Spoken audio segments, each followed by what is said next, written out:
Shabbat Shalom, boa tarde. Hoje nós estamos no dia 8 de Tishrei, 5.784 a contar da criação. Dia 23 de setembro de 2023, é a Era Comum. À tarde com a Torá, trazendo a Parashá da semana e a sua leitura diária. Estamos hoje no 7º dia da semana, no sagrado dia do Shabat, e, portanto, nós estamos, então, no encerramento da nossa Parashá da semana. A nossa Parashá da semana, Haazinu, é a última porção que é lida em Shabat. Então, esse é o último Shabat, dentro do ciclo 5.783, onde nós fazemos a leitura da Parashá. A última porção, a 54ª porção, ela, Vezot Haberachar, que significa esta é a bênção, ela vai ser lida no 8º dia, de Sukkot, onde temos Shemini Atzeret, Simchat Torah. Shemini Atzeret, o 8º dia de Sukkot, Simchat Torah, a alegria da Torá. Findando o ciclo 5.783, oficialmente, e iniciando o novo ciclo dos estudos de Torá, 5.784. Com o primeiro livro dos 5 livros da Torá, Gênesis, Bereshit, no princípio. E aí nós estaremos, então, encerrando e iniciando imediatamente o novo ciclo dos estudos de Torá. Hoje nós temos aí, então, a porção Haazinu, que significa ouçam, e nós estaremos, então, encerrando a nossa Parashá da semana. E dentro do ciclo 5.783 é a última porção lida em Shabat, ok?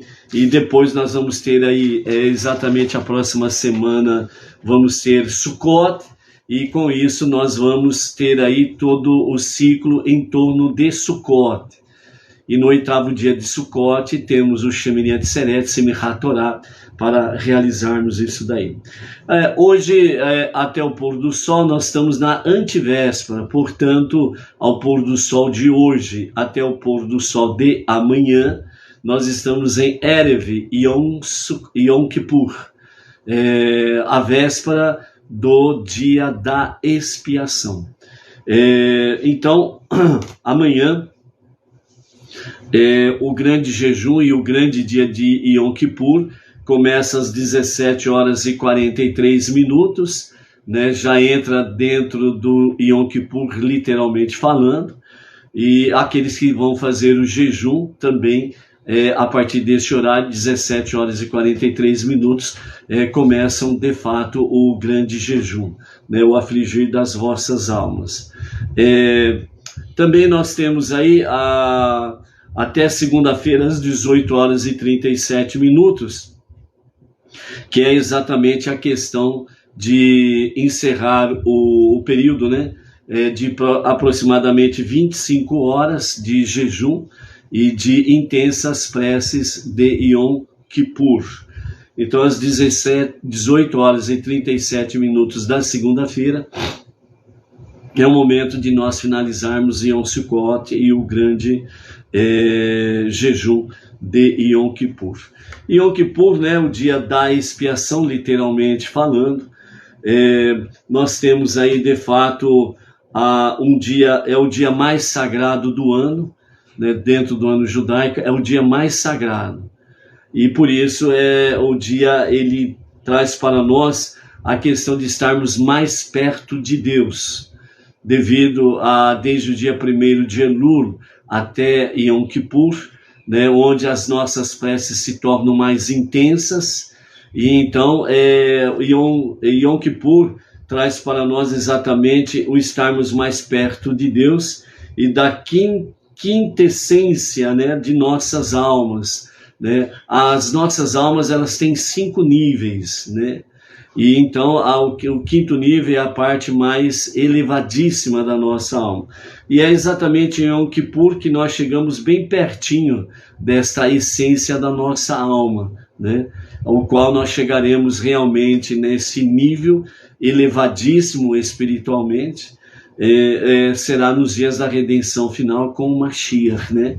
Onde estaremos vivendo realmente só Torá, estudos da Torá, fazer a vontade de Hashem, louvor, adoração, né? Reverência ao único Todo-Poderoso, porque o Mashiach, né, ele nos levará exatamente, não somente o povo judeu, mas levará as nações a adorar o verdadeiro e único Deus, né? Portanto, Mashiach, ele não é Deus, ele não é nenhum ser, entre aspas, espiritual fora do sério. Ele é um homem, vai nascer, né, ele nasce naturalmente, né, da coabitação entre o seu pai e a sua mãe, o marido e a esposa, que vem da linhagem de Yehudá, David e Salomão, né? E vem nessa linhagem Mashiach. E então Mashiach é um ser humano. O grande diferencial de Mashiach é que ele tem uma sabedoria elevadíssima. O conhecimento da Torá escrita, da Torá oral e os demais escritos judaicos, ele tem essa sabedoria elevadíssima que conhece absolutamente tudo, de capa a capa, por assim dizer, e a sua sabedoria é extraordinária, ok? E então Mashiach, ele conduzirá o povo judeu a retornar plenamente aos estudos da Torá, fará com que o povo judeu retorne completamente, 100% de entre as nações para Eretz Israel. Só isso daí já mostra que provavelmente é o Mashiach. Mas a partir do momento que ele se envolve com a construção do terceiro e definitivo templo, né, então aí certamente é Mashiach. Então são características que nos levam realmente a estarmos refletindo os momentos que nós estamos vivendo.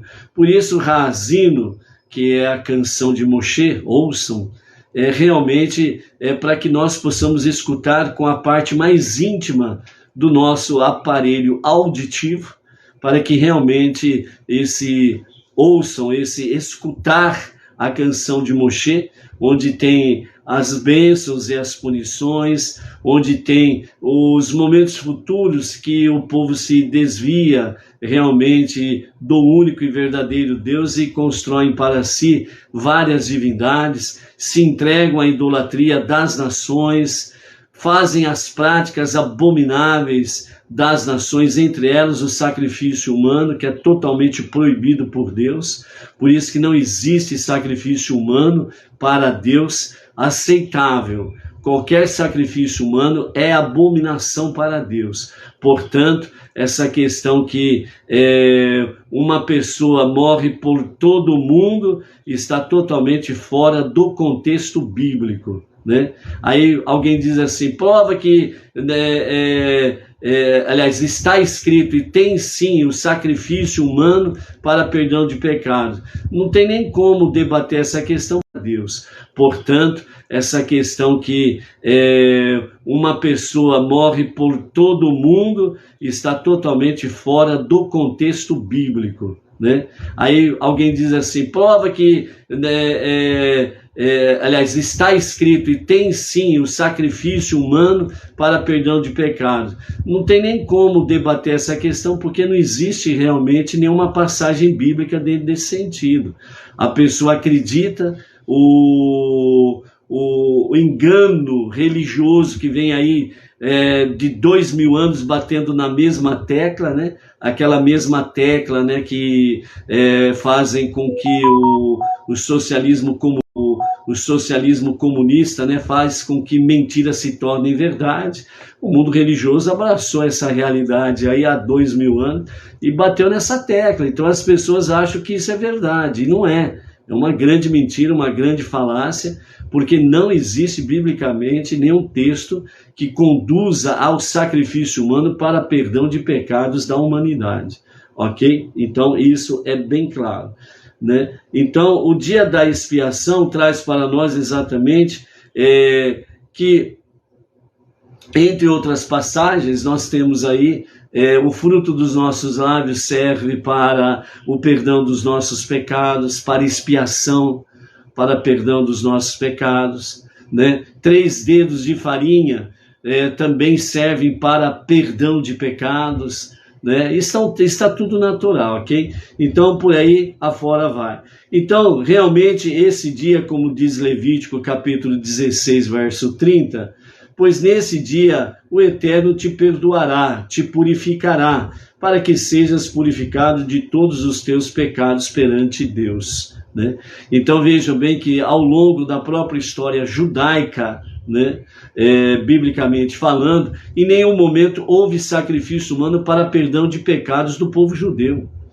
Se houvesse aprovação divina, desde o princípio o povo judeu teria feito sacrifício humano para perdão de pecados, mas desde o princípio o povo judeu fez sacrifícios de animais para perdão de pecados, e nunca foi usado cordeiro para perdão de pecados. Geralmente era usado bode, touro, né? Geralmente era usado animais do sexo feminino, mas cordeiro nunca foi usado. Então, neste dia, ele te perdoará e te purificará, para que sejas purificado de todos os teus pecados perante Deus. O Deus da Torá é o único Deus que existe antes mesmo que se formasse uma partícula no universo, e ele não mudou, ele continua sendo o mesmo Deus. Contudo, né, sistemas religiosos criaram um outro Deus que pede sacrifício humano, igualzinho dentro das mitologias grega romana, certo? Criaram outros tipos de divindades, trazendo aí, esse é o Salvador A, B e C, a gosto do cliente, escolhe quem quiser, o A, ou o B, ou o C, etc, etc e tal. Então, os sistemas religiosos mudaram, deformaram realmente as escrituras ao seu bel prazer, para trazerem divindades pagãs, idolatrias e abominações, entre elas, sacrifício humano, né? Então, nós estamos para Yom Kippur diante do único Deus, aquele que não é 2 e nem 3, aquele que não nasceu, nem morreu e muito menos ressuscitou. Nós estamos realmente nos dirigindo em Yom Kippur, o dia da expiação, né? Tanto o povo judeu como todo aquele que se aproxima de Deus realmente para perdão de pecados, para expiação, limpeza, lavagem com águas límpidas, que são os 5 primeiros livros das Escrituras, para que realmente tenhamos essa graça divina no nosso dia a dia e possamos assim, sem sombra de dúvidas, elevarmos-nos à presença divina. Veja bem que os nossos mestres dizem, né, que realmente no Yom Kippur, que é o dia mais sagrado do calendário judaico, é o momento que nós estamos mais perto de Deus e mais perto da nossa quintessência, da nossa alma. Por quê? Porque a nossa alma, ela tem 5 níveis, e essa quintessência que realmente no Yom Kippur, que é o dia mais sagrado do calendário judaico, é o momento que nós estamos mais perto de Deus e mais perto da nossa quintessência, da nossa alma. Por quê? Porque a nossa alma, ela tem 5 níveis, e essa quintessência é o 5º nível, é o nível elevadíssimo das nossas almas, que realmente estará habitando com Hashem no Olam Rabá, no mundo vindouro, conhecido como vida eterna. Então, em Yom Kippur, é um momento ímpar dentro do ano que nós chegamos o mais perto dessa quintessência. Por causa do quê? Porque desde o dia 1º de Elul até Yom Kippur, nós temos feito Teshuvá, um retorno a Deus para um verdadeiro e sincero arrependimento, confessando os nossos pecados e iniquidades, buscando refúgio em Hashem, o Eterno. E assim, quando nós chegamos em Yom Kippur, nós já chegamos com a Teshuvá praticamente completa. Yom Kippur vai completar a Teshuvá em nós. E então esse retorno nosso a Deus para um verdadeiro e sincero arrependimento se torna uma realidade para com os filhos da obediência, para com os filhos da honestidade, que estão se aproximando de Deus no momento de Yom Kippur. Por isso, essas 25 horas aproximadamente de Yom Kippur, seja com jejum ou sem jejum, mas com intensas preces, é um momento singelo, sublime e ímpar dentro do calendário judaico. É um momento que você vai ao encontro do seu eu essencial, ou seja, você vai em busca do seu eu lá dentro. E é por isso que os nossos mestres, os nossos sábios, falam que é um momento que nós chegamos o mais perto de Deus e o mais perto da nossa quintessência da nossa alma.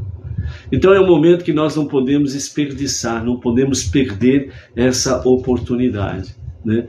Então por isso nós temos aí na nossa paraxá de hoje, nós temos dois fatos importantes, que este é o Shabbat Shuvah, né? Um Shabbat Shuvah, que é o Shabbat, o sagrado dia do Shabbat, Shuvah, que significa retorno a Deus para um verdadeiro e sincero arrependimento. E nós temos o Monte Nevo, ou Nebo, né, como alguns também assim o falam, né? O Monte Nevo, que traz o momento em que Moshe realmente ele sobe ao monte para a sua morte juntar-se aos seus antepassados, né? E também nós temos aí diante de nós a Haftarah, né, que nos fala desse momento do Shabbat Shuvah, né, que é o Shabbat do retorno a Deus para o verdadeiro e genuíno arrependimento. Então nós temos aí, né, uma pequena porção de Oséias, do profeta Joel e do profeta Miqueias, que nos fala sobre o Shabbat Shuvah, né? Então nós vamos ver isso daí e vamos em frente nesta nossa jornada de hoje. Devido, né, a essa onda terrível de calor que nós estamos enfrentando aí, então algumas pessoas andam perguntando se temos que afligir as nossas almas, e fala que nós não podemos fazer nada com referência à satisfação própria, né? Que nós não podemos aí nos refrigerarmos, por assim dizer, nas nossas ações durante essas 25 horas aproximadas de Yom Kippur. E aí a pergunta e como fazemos com referência a essa questão do calor, né? Não pode ligar ventilador, não pode ligar ar-condicionado ou coisa semelhante, né? Então a questão é o seguinte: nós precisamos entender que o afligir das nossas almas, ela precisa ser algo com sabedoria. Não podemos ter uma fé cega. Fé cega é aquela uma que vem líder A, B e C e diz assim, o tomate, ele não é mais tomate, a partir de agora ele é abacaxi. E o abacaxi não é mais abacaxi, a partir de agora ele é tomate. E porque o líder religioso A, B ou C disse, as pessoas acreditam cegamente. Um exemplo prático, né?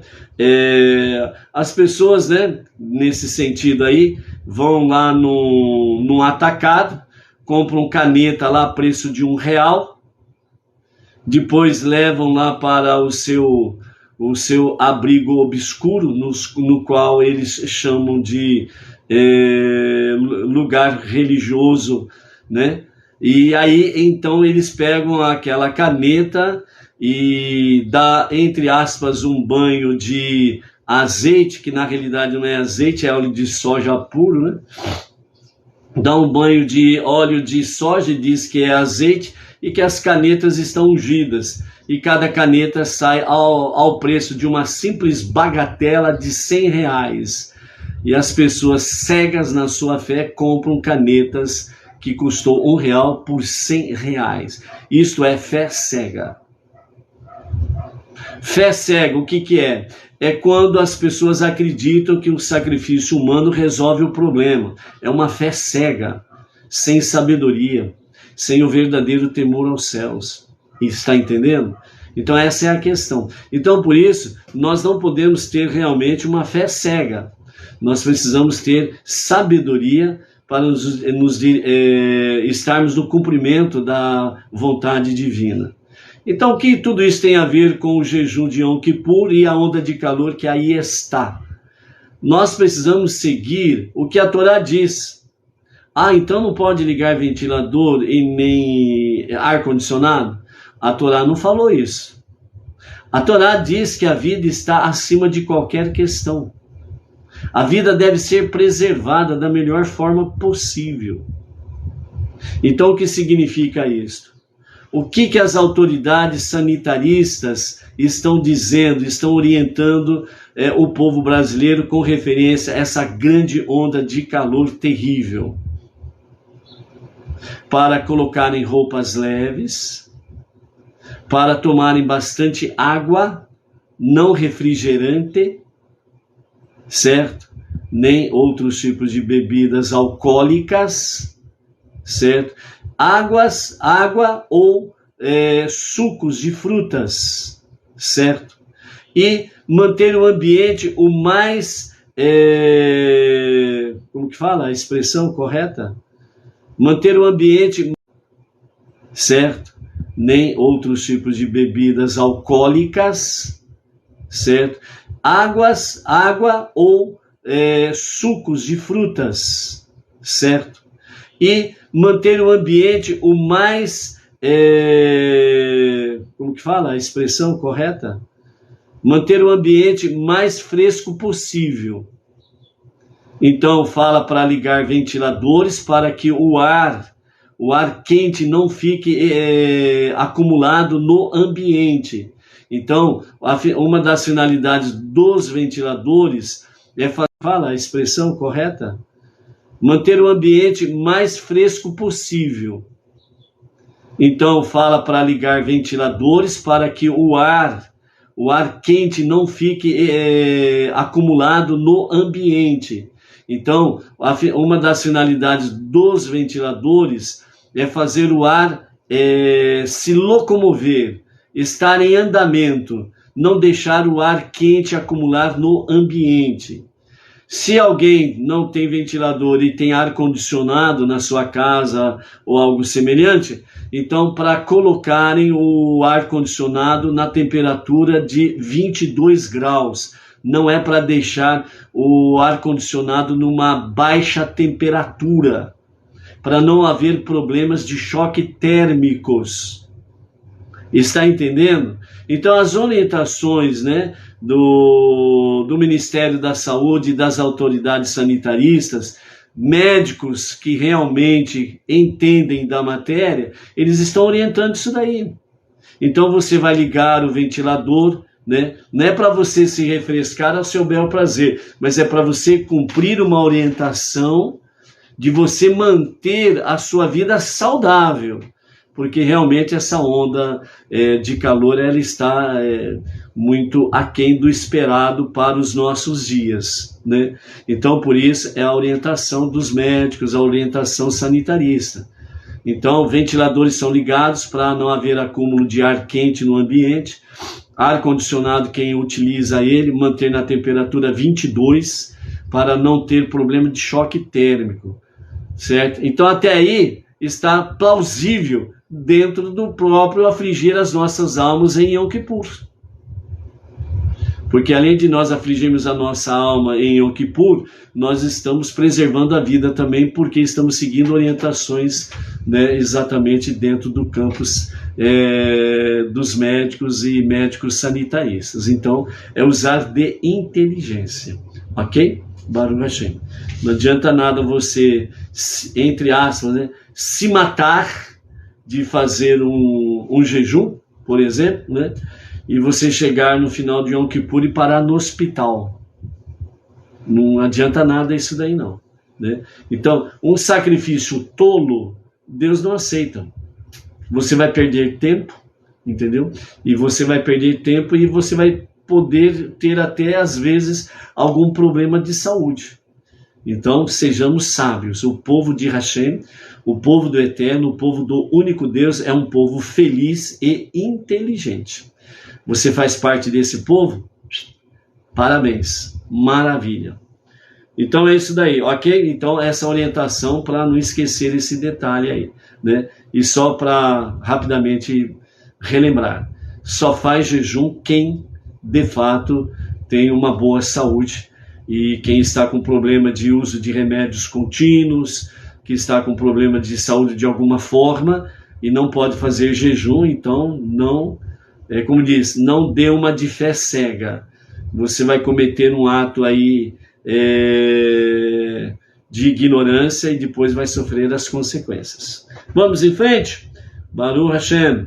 Então a nossa 7ª leitura está dentro do capítulo 32 de Deuteronômio, e hoje nós vamos ao versículo 32 e vamos até o versículo 52, finalizando então a nossa Parashá Hazino e a última porção lida em Shabbat.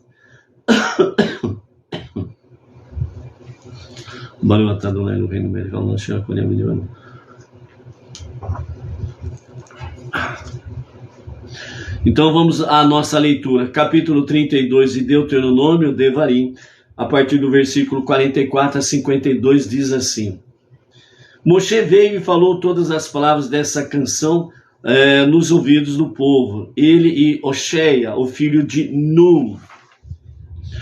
Quando Moshe acabou de falar todas estas palavras a todo Israel, e lhes disse: prestem atenção a todas as palavras com as quais eu testemunho vocês hoje, para que vocês ordenem seus filhos a serem cuidadosos em observar todas as palavras desta Torá, pois ela não é uma coisa vã para vocês, pelo qual vocês não serão recompensados, pois isto é a sua vida. Através desta coisa, vocês prolongarão seus dias sobre a terra, que vocês tomarão posse ao atravessar o Iarden, o Jordão. Deus falou a Moshe naquele mesmo dia, dizendo: suba ao monte Avarita, aqui no Monte Nevo, e fica na terra de Moabe, de frente para Jericó, e veja a terra de Canaã, que eu estou dando aos filhos de Israel como uma possessão. Então morra na montanha sobre a qual você está subindo, e junte-se ao seu povo, assim como seu irmão Aharon morreu na montanha dupla e se juntou ao seu povo. Por na presença dos filhos de Israel, vocês fizeram o povo me trair nas águas de Merivar, em Kadesh, no deserto de Tzin, por você não deixar meu nome ser santificado na presença dos filhos de Israel, que você verá a terra de longe, e você não entrará na terra que eu estou dando aos filhos de Israel. Ok? Baruch Hashem por isso. O que nós temos aqui na nossa palavra com referência a Moshe. Então, nós começamos exatamente, Moshe falou a todas as palavras desta canção aos ouvidos do povo, ele e Oxéia, o filho de Num, né, que é Yehoshua, ok? E então estavam ali os dois líderes. Quando Moshe acabou de falar, ele disse: prestem atenção hoje a todas as palavras que são testemunhas a vocês hoje, para que vocês ordenem aos seus filhos a serem cuidadosos e observar todas as palavras desta Torá. Por quê? O verso 47 responde à questão: pois isto é a sua vida, ou seja, a Torá é a sua vida, falando para Moshe, para dizer a todo o povo. Então ali ele consolida realmente para com o povo judeu que a Torá é a sua vida. Se vocês abandonarem a Torá, vocês andarão com a morte, e vocês estarão mortos. Enquanto vocês estiverem com a Torá é a sua vida, vocês estão vivos. Caso contrário, estarão mortos, né? E somente através da Torá é que vocês prolongarão os seus dias sobre a terra que vocês tomarão, né, posse no dia de hoje, não com a morte, e vocês estarão mortos. Enquanto vocês estiverem com a Torá é a sua vida, vocês estão vivos. Caso contrário, estarão mortos, né? E somente através da Torá é que vocês prolongarão os seus dias sobre a terra que vocês tomarão, né, posse no dia de hoje, que é o que Deus fala para Moshe dizer ao povo. A única forma da pessoa ter a sua vida prolongada é com a Torá. Salomão, ele fala em Provérbios que quem anda com a Torá anda de braços dados com a vida. O caso contrário é andar de braços dados com a morte. Então, por isso, realmente, Moshe, ele fala de forma bem clara ao povo, né? E nós vamos ver aí em Vezot Raberahar, mais uma vez, essa questão. Está diante de vós a bênção e a vida, a maldição e a morte. Escolha, pois, a vida para que viva bem tu e a tua família. Né? Então, é uma questão lógica. Se você escolhe, Moshe, ele fala de forma bem clara ao povo, né? E nós vamos ver aí em Vezot Raberahar, mais uma vez, essa questão. Está diante de vós a bênção e a vida, a maldição e a morte. Escolha, pois, a vida para que viva bem tu e a tua família. Né? Então, é uma questão lógica. Se você escolhe a bênção e a vida, você vive bem e a sua família também. E se você está de braços dados com a Torá, você está de braços dados com a vida. Então, a sua vida se prolonga. O único elixir da longevidade é a Torá. Não são cremes, não são suplementos e patati patatá. O que prolonga a nossa vida é a Torá. As outras questões podem ser um acessório, mas a essência é a Torá. Sem ela, é andar de braços dados com a prolonga a nossa vida é a Torá. As outras questões podem ser um acessório, mas a essência é a Torá. Sem ela, é andar de braços dados com a morte. E por isso nós temos aí, já nesse momento, né, do verso 48, onde Deus falou a Moshe naquele mesmo dia, né? Vamos ver o que Rashi explica sobre essa expressão, né? Porque vem aqui mesmo dia, né? Naquele mesmo dia. Então Rashi, as outras questões podem ser um acessório, mas a essência é a Torá. Sem ela, é andar de braços dados com a morte. E por isso nós temos aí, já nesse momento, né, do verso 48, onde Deus falou a Moshe naquele mesmo dia, né? Vamos ver o que Rashi explica sobre essa expressão, né? Porque vem aqui mesmo dia, né? Naquele mesmo dia. Então Rashi, ele comentando sobre esta expressão naquele mesmo dia, ele traz para nós, né, 3 lugares onde Deus usou esta expressão, usando a expressão naquele mesmo dia. Então, a primeira, com relação a Noé, está escrito em Bereshit, Gênesis capítulo 7, verso 13. Naquele mesmo dia, Noé entrou na arca, indicando que a luz do dia ainda brilhava quando ele entrou, pois há lugares onde Deus usou esta expressão, usando a expressão naquele mesmo dia. Então, primeira, com relação a Noé, está escrito em Bereshit, Gênesis capítulo 7, verso 13.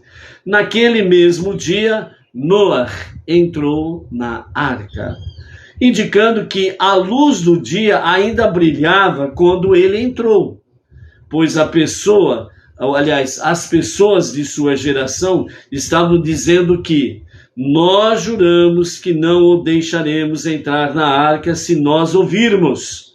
Além disso, nós pegaremos machados para impedir Noé e marretas para destruir a arca.